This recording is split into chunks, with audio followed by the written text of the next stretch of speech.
Hey everyone, how are you doing? Have you ever wondered if you have what it takes to make your own tarot deck? You interested in wading into those shark-infested waters? Stay tuned, I'm going to give you 5 tips that might just help you out. Welcome to Hey everyone, how are you doing? Monica Bodierski here, tarot artist, author, and advisor. Thank you so much for tuning into this channel and for hitting the subscribe and notification bell. And if you are new to the channel, please consider hitting both. So, what are we talking about today? We're talking about 5 steps that you can follow if you're interested in making your own tarot deck. And no, it's not easy. I certainly won't say that it's an easy thing. But you know what? If you follow these tips, before you know it, you'll have your own deck. Exciting, isn't it? Some of us think so, but that's because we love creating multiples. All right? So, first and foremost, we're going to use my deck here to give you the steps. First step, all right, is the 3 of Pentacles. And the 3 of Pentacles is coming up with the idea, giving it a timeline or a deadline, and completing the work. That is not so easy, is it? Give yourself lots of time and make sure it's something you want to do, okay? Even if you don't hit your deadline, it's important to give yourself one. Otherwise, it could just sort of drag on forever. And we have this way of thinking we're making more progress than we actually are when we're just thinking about it instead of doing it, okay? All right, so that was tip number 1, 3 of Pentacles. What is it you want to do? What is your deadline? And do the thing. Just sit your butt down and do the thing, all right? Step number 2, I highly recommend.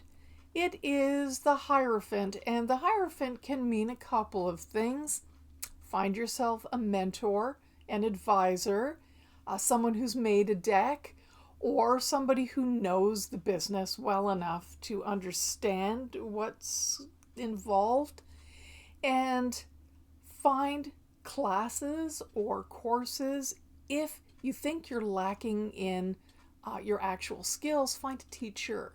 Okay, so could be either just, a soft shoulder to cry on at card number 5 or 55 or 70. Okay, and make sure you feel that you have enough skills. Okay, doesn't matter. No judgment here on your style. But if you don't understand your medium, that could be more of a setback than you actually want. Okay, understand your medium. All right. Number 3 is to understand that there will be good days and not so good days. Okay, the Wheel of Fortune pretty much summarizes this, that there are going to be times absolutely that you just want to quit. Okay, and that is why the Hierophant's so important, or someone who can cheer you on through those difficult times, because it can get really difficult, and it's so easy to get sidetracked and want to clean the house and go shopping and do a million other things, laundry. Let me just run through the list, other than sitting down and working on something that is quite that huge in scope. Okay? All right, so just chill. There's going to be good days and bad days. Often we start off projects like that thinking, it's okay, I got my plan, I got my timeline, and you're skipping along, and then things happen. You don't feel good, you got a migraine, people pound on the door, and, oh yeah, I invited people over. You got to cushion things in there too. It's not always going to go smoothly, and then you can start to spiral into getting discouraged and find it hard to get back on track. Just understand you're in it for the long haul. Good days and bad days. All right. Okay. Also, we have, where are we? At number 4 already? like I can't count here. Number 4 is about skill building and repetition.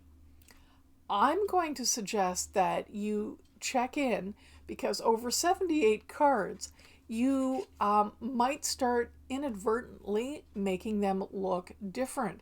Your style could be evolving in a way that you don't want it to. You could be, by card 25, starting to look like a different deck. Yes, it happens.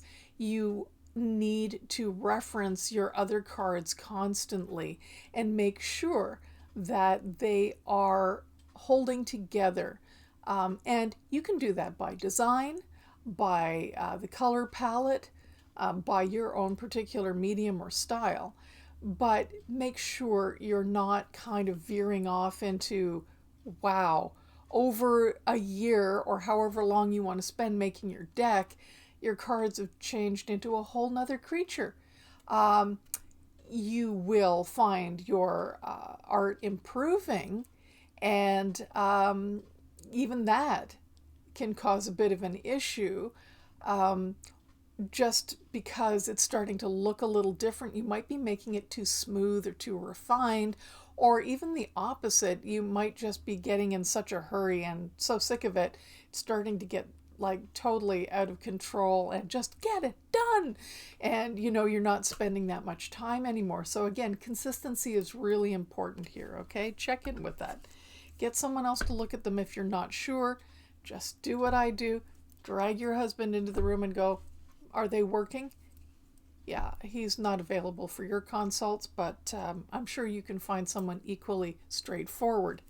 All right, and number 5, okay, to stay on track and stay motivated here's a tip for you.